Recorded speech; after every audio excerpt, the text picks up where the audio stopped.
have another night of hockey down at the Herb Brooks Center in St. Cloud where the Huskies are hosting the Miami Redhawks. Welcome to the studio for your preferred one first intermission report.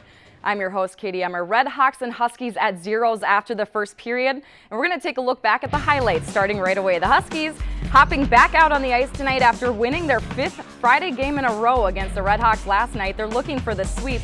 Ryan Poehling had his 7th goal of the season in last night's victory over Miami. There's no doubt hockey is a holiday. We're going to take a look at those videos on how some are celebrating their Hockey Day Minnesota. Here's Trevor from Moorhead with a nice outdoor rink. Would you look at that? A nice aerial view on a lake near Detroit Lakes. And here's Sawyer from Waseca. Hockey Day morning, having a great skate. And lastly, Todd ice fishing in style up on a lake of the woods. I need to find me an ice house like that one. He's got the game, he's got ice fishing. What more could you ask for? Huskies and the Redhawks tied at 1s after the first period. I'm standing alongside sophomore defenseman Jack Ashan. Jack, first game of playoffs. We knew there was a lot coming into this game, but what was the message before that first puck drop? Yeah, the message was that they're a really good team. Even though the record might not show it, they got really skilled guys and they played defensively really well, so we just had to come out and play. And you came out and played there with a big goal to start it off with a lead, but they come back to tie it. What's going to be the key in the final 40? Yeah, we just got to get pucks behind their defensemen. They got a young D-core back there, and I think if we do that, we'll get some more opportunities in the offensive zone, and we got to clean up a little bit in the D zone too. Thanks, Jack. Good luck the rest of the game. Thank you. Huskies and the Redhawks again tied at 1s after the first period. Joe Scarella will be in with your first intermission report after the break. Downstairs to Katie Emmer. Really quick, Katie? can we pause and not talk about hockey, but talk about Gino's suit? Gino, where'd you find this? I'm really curious. The suit store. You know what? I heard that it was ugly sweater night tonight, and I decided either this or a Gophers jersey, and this is the one that I came up with. So. Well, in my book, you get the first place award. You were the halftime performance, okay? And you had to give a Prince song. What song would it be? Oh, man. Excuse me, but I need a mouth like yours. We want to know what your favorite snack is. Rice Krispie Treats, honey buns. Who in the NFL would you challenge to chess? I'll take on any challenger. Any challenger want to play me in chess, y'all come see me. Snickers. To help forget the girl that just walked out my door. Butterfingers. If you couldn't make it out because of tonight's blizzard, that's okay. You can still tune in to tonight's broadcast. Tweet us your thoughts and photos at FS North using the hashtag NCHC Hockey for a chance to be featured. There's no better way to celebrate Hockey Day Minnesota for the women Huskies than a victory. The Huskies pull off a 4-3 win against the Mankato Mavericks, completing a weekend sweep. Welcome into the studio for your final game highlights. I'm your host, Katie Emmer. It's got $71 million guaranteed, which is insane. That's more than Russell Wilson. I mean, it's more than Aaron Rodgers. It's more than me. Yeah, me too. So we're in the same boat, right on. We're there. Yeah. Okay. Now, talking about the Super Bowl, the Pats, you were with them in the AFC Championship game. Can you tell us how that was? It was typical Patriots. Yeah. It's like what they do for the first quarter and a half. They let you have your way. You do your thing. If you take your lead, you take your lead. The whole time they're just deciphering what's going on. So that's what they did. That's what they did to the Jaguars. Really quick question for you. How the heck, how do you get these wristies so quick? Do you do what does one do? Do you lift weights? Thanks, guys. Coach, you said earlier this week that you can't take anything lightly. You got to be ready to go, and most importantly, you have to play disciplined. How do you plan to translate that in Game 1 of playoffs tonight? Well, we've, all the things we've done all year. So we're not asking anything new tonight, and that's the biggest thing that they've got to know. The game we want to see, we've played before. The things we have to do, we've done many times before. We just have to make sure we're on top of all the little things and just get after it. Thanks, Coach, and good luck tonight. You bet. Huskies looking to come out and start strong here in Game 1 of the NCHC quarterfinals. For more on the Miami Redhawks, we'll send it over to Joe Scarella, standing by with head coach Rico Blasi. Joe? Katie, tonight, two offensive teams, completely the opposite. What are we looking forward to tonight? What can we expect? Well, Joe, you said it yourself. They're two very opposite offensive teams, but two very strong offensive teams. If we're talking about St. Cloud State, they were trailing up until the second half against Southwest last weekend when they got a 24-point offensive surge. I mean, and then we're looking over at Winona. If the man of the show, Darren Bankin, can bring his A game again tonight, they're going to have a good Thanks, guys. Coach, first conference win of the season last night, but you said it yourself after that game that you need to clean it up. What adjustments need to be made going into game 2? Honor it is to be on your show. You know, when I heard about this, I couldn't even sleep last night. But the thing is, the reason why I couldn't sleep is because the roles are kind of switching today. I actually will be asking the questions because that's my job. First thing, I wanted to kind of introduce. I wanted to introduce you. I don't like this at all. I wanted to introduce him. So Robbie Jackson, also known as 9-14-23, 9 goals, 14 assists, 23 total points. You're kind of a big deal. Do you have a good Minnesotan accent? No. Are you getting one? Absolutely not. I don't know. What do you mean? Do I sound like that? Say bag. Bag?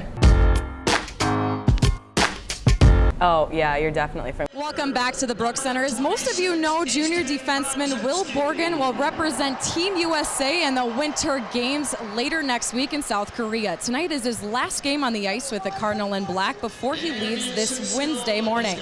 Talked to Will before the game, and he said he'll stay with his brother Tuesday night, wake up early Wednesday morning to begin the day-and-a-half trek to South Korea, and he sure is looking forward to the experiences to come. Guys? Yeah, thank you, Katie. Have you been to South Korea lately? I'd like to go to South Korea. Yeah, I know. Same here. What an exciting time for that kid. You know, good for him. And, you know, just think of his career. The Mavericks battle back but still trail the women Huskies 3-2 after the second period. Welcome into the studio for your Preferred One second intermission report. I'm your host, Katie Emmer. We're going to take a look back at the highlights from this second period where the Huskies still remain in the lead. Under just 2 minutes though into the second, Jana Haig with the spinorama. She dishes it out front to find Kayla Friesen in front of the net. She puts it away. Huskies jump farther ahead 3-0. And then the Mavericks finally find their way in. Sophomore forward Emily Antony goes top shelf over Alder's shoulder in the 1 spot. Mavericks stay alive. Hey guys, Katie Emmer with DK Live here in Minneapolis, where I just wrapped up participating in the Gatorade Sweat School. I found out the science behind what it's like to be an NFL player, exercising in extreme hot and cold temperatures, and just what it does to your body. Let's take a look. We went on a run. We went 5 minutes down, 5 minutes back. It's cold. I can't do it. I have no idea what's. We can't feel our hands. Can't feel my feet. Can't feel anything. Okay, let's go. Go! Jeez, right there. Jeez.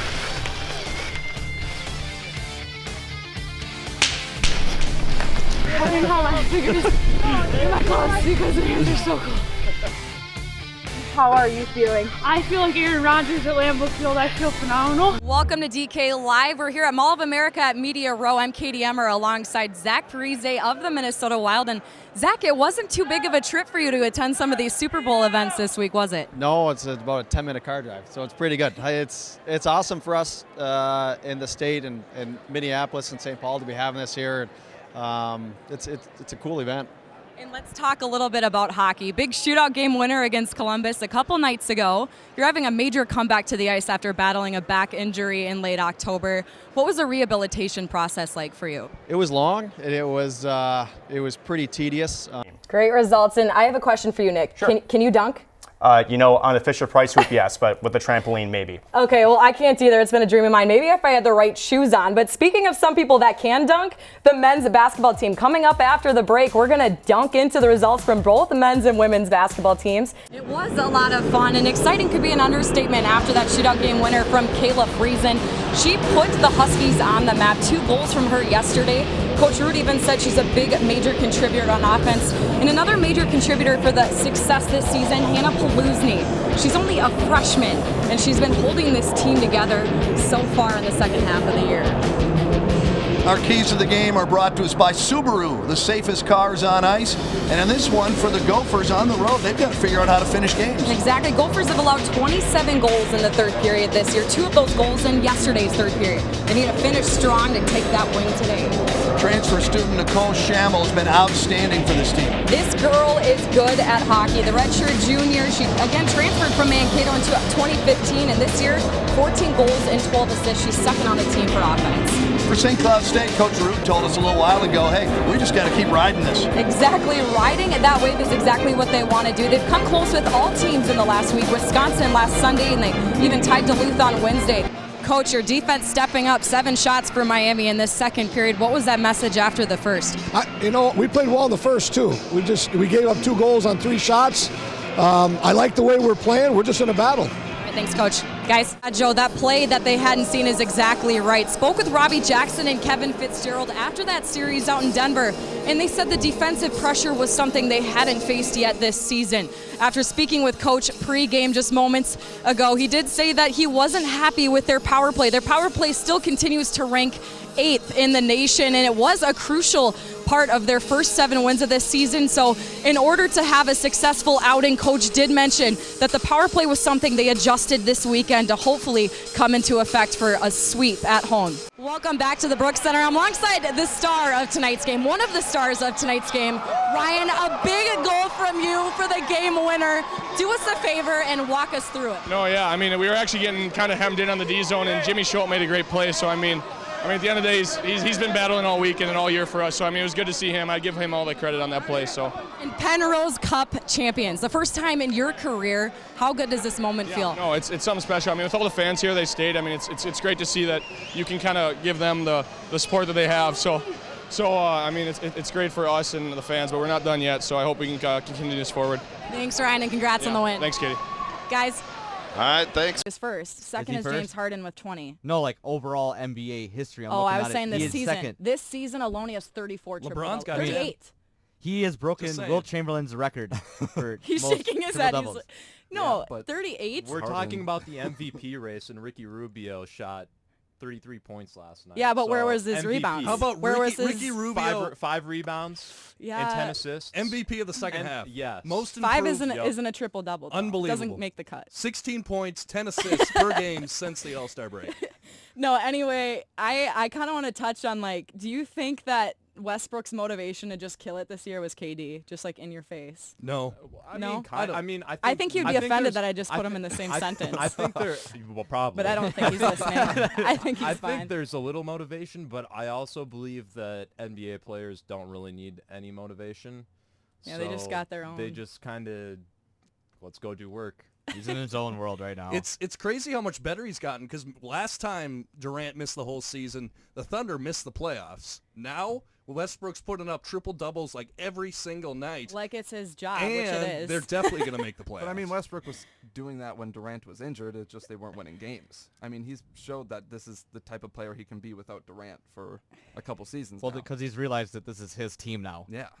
And he's just taking over. He proved that against the Magic for sure. So, what about playoff predictions for the NBA? I'm going to make a bold statement. I swear. The conference finals, there's going to be no Warriors or Cleveland. I was going to say that chance. too. I thought you were going to say the Cavs or someone. I was Zero like, chance I without swear. No Cavs or Warriors. I'm putting it out there. I'm stating that right now. I'm going to just go bold. They're not going to make the championship. Who's going to beat the Cavs? Who in a 7-game series are going to beat Toronto. the Cavs? No chance. Even LeBron has been no saying that chance they're not at their highest No, this season. But I don't really think they're that great in the regular season. Yeah. They coast to they coast to the playoffs, and then LeBron tries to do everything himself, and he's shown that why they lost last year to Golden State, because he tries. What do you mean they won last year? Or 2 years ago, my bad. 2 years ago. The road to the NBA championship runs through Kawhi Leonard this year. Oh my gosh. But the Cavs will be there. They're absolutely going to be in the be there. Oh yeah. Oh yeah. No, sure. I'm gonna, like I said, I'll I stick don't with my think bold Golden prediction. You State think will. Boston? You think Toronto? All right, you know Zero what? shot. I feel like things are so it's just getting hot in here, I feel like we got to calm down a little bit, and we're going to just talk about a calm sport, which I really like. Oh, I know where you're going. Golf. I love it. Golf. The Masters, you guys, they're starting before our next show next Friday. So they're going to, April 6th is when they commence in Augusta, Georgia this year at the Augusta National Golf Club. England's Danny Willett obviously looking to defend his title from last year. Lots of good competition in the tournament this year when I checked it this week. our pro golfer, Will. What are... I'm a pro golfer now. Yeah. No Tiger, our don't golf care. analyst. I mean, what are you preparing for? What am I preparing for? Well, I'm preparing for some ridiculous shots from Bubba Watson. I think this is Bubba Just the name alone. I think this is Bubba Watson's year to have another spectacular pine needle tree shot that goes 90 degrees to the right and on a green. But I also think Dustin Johnson, he's been playing really well. I mean, he's got one of the longest drives in golf, and he's been playing great. So. Okay. We're kind of running out of time, so I want to make sure we hit our last topic because a lot of you are excited to talk about WrestleMania. Freaking Mania. And on the rundown when I wrote this show, I'm going to be honest. I have no idea. Like, I have never been a part of this. Ditto that. I mean, maybe when I was five-ish. What do you mean? What do you mean? It's just another form of entertainment and escapism. We're going to run through these to make sure we hit all of them. But firstly, sports is entertainment. That's all it Lesnar is. versus Goldberg predictions. Go. Welcome back to the Brooks Center. Huskies leading by 2 goals over the Omaha Mavericks after the first 20. I'm Katie Emmer, standing alongside junior forward Mikey Asamont. Mikey, a killed penalty, a power play goal, and leading by 2 after the first 20. Is there any other positives you can tell me? Right now, we're just playing Husky hockey. Welcome to another episode of 2 Minute Minor with Katie Emmer. This week's penalty has been assessed to Jimmy Schultz. But a little plot twist. This week, Jimmy, your punishment, your penalty is to teach me how to do your infamous one-timer. Oh boy.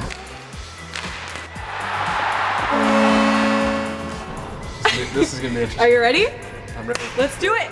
I'm ready. All right, when I'm taking a one-timer, I like to have my bottom hand right about halfway down my stick, my blade just about right at my hip, not too high so it doesn't take too long. Wait for the puck to get right in front of my feet, and then follow through towards the net.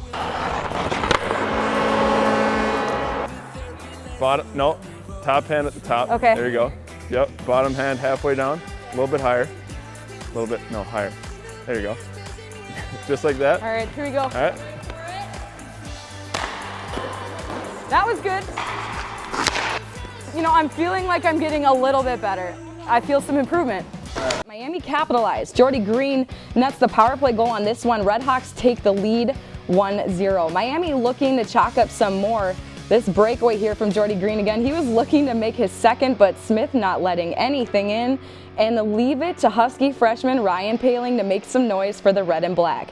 He gets set up from Chalowski and Jackson to get his power play goal. Score is tied at 1, closing out the second period. Well, there you have it. Huskies again winning today 5-2 over the Bemidji Beavers, but the series isn't over. Game 2 continues tomorrow. We will have your full coverage on Fox Sports Plus. Thank you for joining us here at Husky Productions. Everybody have a great rest of your night.